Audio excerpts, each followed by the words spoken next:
ഭരണഘടനാ നിർമ്മാണത്തിൽ ഏറ്റവും പ്രധാനപ്പെട്ട ഒരു പ്രശ്നമെന്ന് പറയുന്നത് വ്യക്തി സ്വാതന്ത്ര്യവും സാമൂഹിക നിയന്ത്രണവും തമ്മിൽ എങ്ങനെയാണ് ക്രമീകരിക്കേണ്ടത് എന്നായിരുന്നു. ഒരു ജനാധിപത്യ സംവിധാനത്തിൽ ഈ പ്രശ്നം അങ്ങേയറ്റം ബുദ്ധിമുട്ടുള്ള കാര്യമാണ്. ജനാധിപത്യത്തിന്റെ വിജയവും പരാജയവും പ്രധാനമായും പൗരന്മാർക്ക് പൗരാവകാശങ്ങൾ എത്രത്തോളം ലഭിക്കുന്നു എന്നതിന്റെ അടിസ്ഥാനത്തിലായിരിക്കും.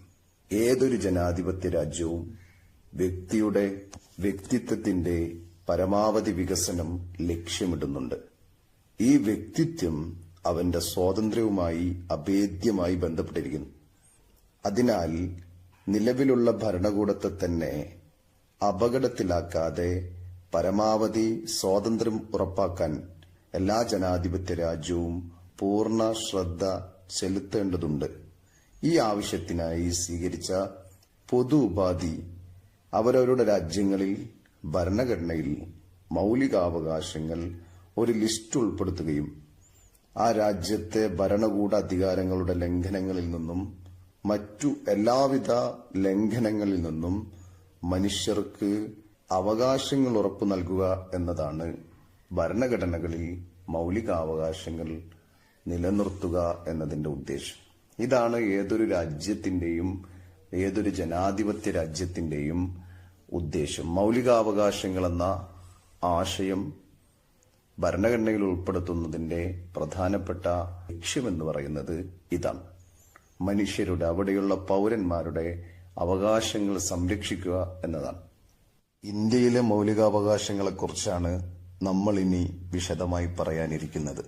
സ്വതന്ത്ര സമര കാലഘട്ടത്തിൽ തന്നെ നമ്മൾ ഇന്ത്യ രാജ്യത്തിന് വേണ്ടി ഉണ്ടാക്കാനിരിക്കുന്ന പുതിയ ഭരണഘടനയിൽ മൌലികാവകാശങ്ങളുടെ ഒരു പട്ടിക ഉൾപ്പെടുത്തണമെന്ന ആശയം ഇന്ത്യയുടെ സ്വതന്ത്ര സമര പോരാട്ടങ്ങൾക്ക് നേതൃത്വം നൽകിയ ദേശീയ നേതാക്കൾക്കുണ്ടായി. അക്കാലത്ത് ബ്രിട്ടീഷുകാരുടെ നിയമങ്ങളിലൊന്നും മൌലികാവകാശങ്ങൾ ഉണ്ടായിരുന്നില്ല. പിന്നീട് നമ്മൾ ഭരണഘടനാ അസംബ്ലി ഉണ്ടാക്കിയപ്പോൾ ഭരണഘടനാ അസംബ്ലിയിലെ എല്ലാ അംഗങ്ങളും ഇന്ത്യൻ ഭരണഘടനയിൽ മൌലികാവകാശങ്ങളെക്കുറിച്ചുള്ള ഒരു അധ്യായം ഉൾപ്പെടുത്താനുള്ള ആശയം അംഗീകരിച്ചു. ഭരണഘടനാ നിർമ്മാണ സഭയിൽ ദിവസങ്ങളോളം നടത്തിയ ചർച്ചയുടെ ഫലമായി ഭരണഘടനയുടെ 3-ാം ഭാഗത്ത് 12 മുതൽ 35 വരെയുള്ള ആർട്ടിക്കിളുകളിൽ മൌലികാവകാശങ്ങൾ ഉൾപ്പെടുത്താൻ തീരുമാനിച്ചു. 6 മൌലികാവകാശങ്ങളാണ് നിലവിൽ ഇന്ത്യയുടെ ഭരണഘടനയിൽ ഇപ്പോഴുള്ളത്. ഉണ്ടാക്കിയ കാലത്ത് 7 മൌലികാവകാശങ്ങൾ ഉണ്ടായിരുന്നു. അതിൽ നിന്ന് സ്വത്താവകാശം പിന്നീട് എടുത്തു മാറ്റിയപ്പോൾ നിലവിലിപ്പോൾ 6 മൌലികാവകാശങ്ങളാണ് നിലനിൽക്കുന്നത്. സമത്വത്തിനുള്ള അവകാശം ആർട്ടിക്കിൾ 14 മുതൽ 18 വരെയാണ്. അതാണ് ഒന്നാമത്തേത്. രണ്ടാമത്തേത് സ്വാതന്ത്ര്യത്തിനുള്ള അവകാശം ആർട്ടിക്കിൾ 19 മുതൽ 22 വരെ.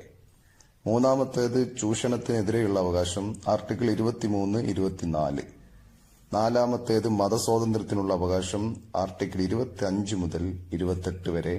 സാംസ്കാരികവും വിദ്യാഭ്യാസപരമായ അവകാശം ആർട്ടിക്കിൾ 29, 30. ഭരണഘടനാപരമായ പ്രതിവിധിക്കുള്ള അവകാശം ആർട്ടിക്കിൾ 32. ഇങ്ങനെ 6 അവകാശങ്ങളാണ് മൌലികാവകാശങ്ങളിൽ ഉള്ളത്. നമുക്ക് ഓരോ അവകാശങ്ങളും വിശദമായി പരിശോധിക്കാം. സമത്വത്തിനുള്ള അവകാശം അത് ആർട്ടിക്കിൾ 14 മുതൽ 18 വരെയാണ്. നിയമത്തിന് മുന്നിലുള്ള സമത്വം, നിയമം മുഖേനയുള്ള സംരക്ഷണം, ഇതാണ് ആർട്ടിക്കിൾ 14 പറയുന്നത്. ആർട്ടിക്കിൾ 15 പറയുന്നത് മതം, വർഗം, ജാതി, ലിംഗം, ജന്മസ്ഥലം തുടങ്ങിയവയുടെ അടിസ്ഥാനത്തിൽ വിവേചനങ്ങൾ നിരോധിച്ചിരിക്കുന്നു. എല്ലാ മനുഷ്യർക്കിടയിലും വിവേചനങ്ങൾ നിരോധിച്ചിരിക്കുന്നു എന്നാണ് ആർട്ടിക്കിൾ 15 പറയുന്നത്. പൊതു തൊഴിലിന്റെ കാര്യങ്ങളിൽ അവസര സമത്വം. രാജ്യത്തിന്റെ എല്ലാ തൊഴിലുകളും, പൊതു തൊഴിലുകൾ, ഗവൺമെന്റ് തൊഴിലുകളിൽ എല്ലാവർക്കും അവസര സമത്വം ഉണ്ടായിരിക്കും. അവസരങ്ങൾ സമമായി നൽകും. തൊട്ടുകൂടായ്മ നിരോധിച്ചിരിക്കുന്നു. അതാണ് ആർട്ടിക്കിൾ 17. അയിത്തം നിരോധിച്ചിരിക്കുന്നു എന്നർത്ഥം. 18-ാമത്തേത് എല്ലാ ബഹുമതികളും രാജ്യം നിർത്തലാക്കിയിരിക്കുന്നു. വിദ്യാഭ്യാസത്തിലും സൈന്യത്തിലും നൽകുന്ന ബഹുമതികളല്ലാതെ ബാക്കി എല്ലാ ബഹുമതികളും രാജ്യത്ത് നിരോധിച്ചിരിക്കുന്നു. വിദേശ രാജ്യങ്ങളിൽ നിന്ന് കിട്ടുന്ന ബഹുമതികൾ കിട്ടുന്നുണ്ടെങ്കിൽ അത് ഇന്ത്യയുടെ പ്രസിഡന്റിന്റെ പ്രത്യേക അനുമതി വാങ്ങണം എന്നും ഉണ്ട്. ഏതായാലും എല്ലാവിധ ബഹുമതികളും രാജ്യത്ത് നിർത്തലാക്കിയിരിക്കുന്നു എന്നാണ് ആർട്ടിക്കിൾ 18 പറയുന്നത്. ഇനി നമുക്ക് രണ്ടാമത്തെ സ്വാതന്ത്ര്യത്തിനുള്ള അവകാശം ആർട്ടിക്കിൾ 19 മുതൽ 22 വരെ നോക്കാം. ആർട്ടിക്കിൾ 19 പറയുന്നത് 6 മൗലിക സ്വാതന്ത്ര്യങ്ങളെ കുറിച്ചാണ്. അതൊന്ന് അഭിപ്രായ സ്വാതന്ത്ര്യവും ആവിഷ്കാര സ്വാതന്ത്ര്യവും, 2 സമാധാനപരമായി ഒത്തുചേരാനുള്ള സ്വാതന്ത്ര്യം, മൂന്നാമത്തത് സംഘടനകളും പ്രസ്ഥാനങ്ങളും രൂപീകരിക്കുന്നതിനുള്ള സ്വാതന്ത്ര്യം, നാലാമത്തത് ഇന്ത്യയിലുടനീളം സഞ്ചരിക്കാനുള്ള സ്വാതന്ത്ര്യം, അഞ്ചാമത്തത് ഇന്ത്യയിലെവിടെയും താമസിക്കുന്നതിനുള്ള സ്വാതന്ത്ര്യം, ആറാമത് ഇഷ്ടമുള്ള ജോലി ചെയ്യുന്നതിനുള്ള സ്വാതന്ത്ര്യം. ഇങ്ങനെ 6 സ്വാതന്ത്ര്യമാണ് ആർട്ടിക്കിൾ 19 6 മൗലിക സ്വാതന്ത്ര്യങ്ങൾ. ഇനി ആർട്ടിക്കിൾ 20 നോക്കുകയാണെങ്കിൽ കുറ്റകൃത്യങ്ങൾക്കുള്ള അന്യായമായ ശിക്ഷയ്ക്കെതിരെയുള്ള സ്വാതന്ത്ര്യം. അതാണ് ആർട്ടിക്കിൾ 20. ആർട്ടിക്കിൾ 21 ജീവനും വ്യക്തി സ്വാതന്ത്ര്യത്തിനുമുള്ള അവകാശം. ഇത് വളരെ പ്രധാനപ്പെട്ട അവകാശമാണ്. ഇത് വികസിപ്പിച്ചുകൊണ്ട് കോടതി ഇതിൽ കുറേ കാര്യങ്ങൾ കൂട്ടിച്ചേർത്തിട്ടുണ്ട്. വ്യക്തി സ്വാതന്ത്ര്യം, right to life and liberty എന്ന് പറയുന്ന വളരെ പ്രധാനപ്പെട്ട സ്വാതന്ത്ര്യമാണിത്. ഇത് അടിയന്തരാവസ്ഥ കാലത്ത് പോലും നിരോധിക്കാൻ പറ്റാത്ത സ്വാതന്ത്ര്യമാണ്, വളരെ പ്രധാനപ്പെട്ടതാണ്. കോടതി ഇത് വികസിപ്പിച്ചുകൊണ്ട് വിശാലമായ കാഴ്ചപ്പാടുകൾ പറയുന്നുണ്ട്. അത് നമ്മൾ അതിനെക്കുറിച്ച് വിശദമായ class Indian constitution and politics, federalism, decentralisation and political dynamics എന്ന് പറയുന്ന അടുത്ത ഭാഗത്ത് നമ്മൾ പഠിക്കുന്നതാണ്. ഏതായാലും ജീവനും വ്യക്തി സ്വാതന്ത്ര്യത്തിനുള്ള അവകാശം ആർട്ടിക്കിൾ 21 വളരെ പ്രധാനപ്പെട്ട അവകാശമാണ് എന്നർത്ഥം. ആർട്ടിക്കിൾ 21A ഉണ്ട്.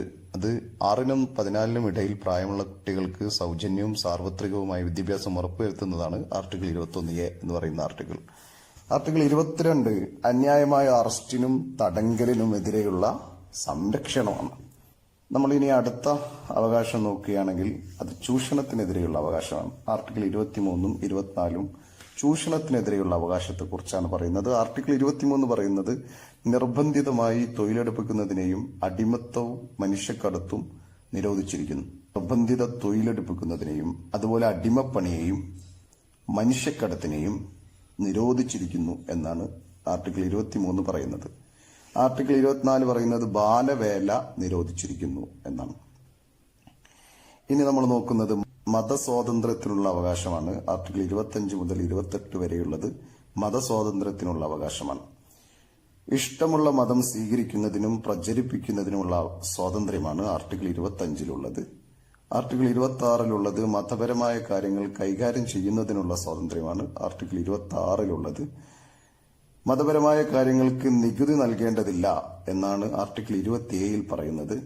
ഗവൺമെന്റിന്റെ ഉടമസ്ഥതയിലുള്ള ഉത്തരവാദിത്തത്തിലുള്ള വിദ്യാഭ്യാസ സ്ഥാപനങ്ങളിൽ മതബോധനം പാടില്ല എന്നാണ് ആർട്ടിക്കിൾ 28 പറയുന്നത്. ഇനി നമുക്ക് സാംസ്കാരികവും വിദ്യാഭ്യാസപരവുമായ അവകാശത്തെ നോക്കാം. ആർട്ടിക്കിൾ 29, 30 അത് പറയുന്നത്. 29 ന്യൂനപക്ഷങ്ങൾക്ക് സ്വന്തം ഭാഷ, ലിപി, സംസ്കാരം എന്നിവ സംരക്ഷിക്കുന്നതിനുള്ള അവകാശം ആർട്ടിക്കിൾ 29 പറയുന്നു. ന്യൂനപക്ഷങ്ങൾക്ക് സ്വന്തമായി വിദ്യാഭ്യാസ സ്ഥാപനങ്ങൾ സ്ഥാപിക്കുന്നതിനും അത് നടത്തുന്നതിനുമുള്ള അവകാശം ആർട്ടിക്കിൾ 30 പറയുന്നു. ഇനി ഭരണഘടനാപരമായ പ്രതിവിധിക്കുള്ള അവകാശമാണ് ആർട്ടിക്കിൾ 32. ഭരണഘടന ഉറപ്പു നൽകുന്ന ഒരുപാട് അവകാശങ്ങളെക്കുറിച്ച് നമ്മൾ മനസ്സിലാക്കി. എന്നാൽ അവ നിഷേധിക്കപ്പെട്ടാൽ നേടിയെടുക്കുന്നതിനുള്ള പ്രതിവിധി എന്തെല്ലാമെന്നാണ് നോക്കുന്നത് ഈ ആർട്ടിക്കിൾ 32. തീർച്ചയായും നമ്മുടെ ഭരണഘടനാ ശില്പികൾ ഇത്തരത്തിൽ ചർച്ച ചെയ്തതിന്റെ ഭരണഘടനാ പ്രതിവിധിയെക്കുറിച്ച് ചർച്ച ചെയ്തതിന്റെ ഫലമായി ഭരണഘടനയുടെ 32ാം വകുപ്പ് ഭരണഘടനയുടെ പ്രതിവിധിക്കുള്ള അവകാശം എന്ന പേരിൽ ഉൾപ്പെടുത്തിയിട്ടുണ്ട്. മൌലികാവകാശങ്ങൾ നിഷേധിക്കപ്പെട്ടാൽ പുനഃസ്ഥാപിച്ചു കിട്ടുന്നതിന് ഹൈക്കോടതിയെയോ സുപ്രീം കോടതിയെയോ സമീപിക്കാൻ പൌരന് അവകാശം നൽകുന്നുണ്ട്. മൌലികാവകാശങ്ങൾ നിഷേധിക്കപ്പെട്ടാൽ പൌരന്മാർ അത് സ്ഥാപിച്ചു കിട്ടുന്നതിന് വേണ്ടി സുപ്രീം കോടതിയിലോ ഹൈക്കോടതിയിലോ സമീപിച്ചാൽ ഇത്തരം കേസുകളിൽ സുപ്രീം കോടതിയും ഹൈക്കോടതിയും അത് പരിശോധിച്ചുകൊണ്ട് വളരെ വേഗത്തിൽ അതിന് തീർപ്പ് കൽപ്പിക്കും. അതിൽ റിട്ടുകൾ പുറപ്പെടുവിക്കും. വിശദമായി നമുക്ക് റിട്ടുകളെ കുറിച്ച് നോക്കേണ്ടതുണ്ട്. എന്താണ് റിട്ട് എങ്ങനെയാണ്, ഏതൊക്കെ തരം റിട്ടാണുള്ളത് എന്നതിനെ കുറിച്ച് വിശദമായി നമുക്ക് നോക്കേണ്ടതുണ്ട്. അത് നമുക്ക് അടുത്ത വീഡിയോയിൽ പറയാം.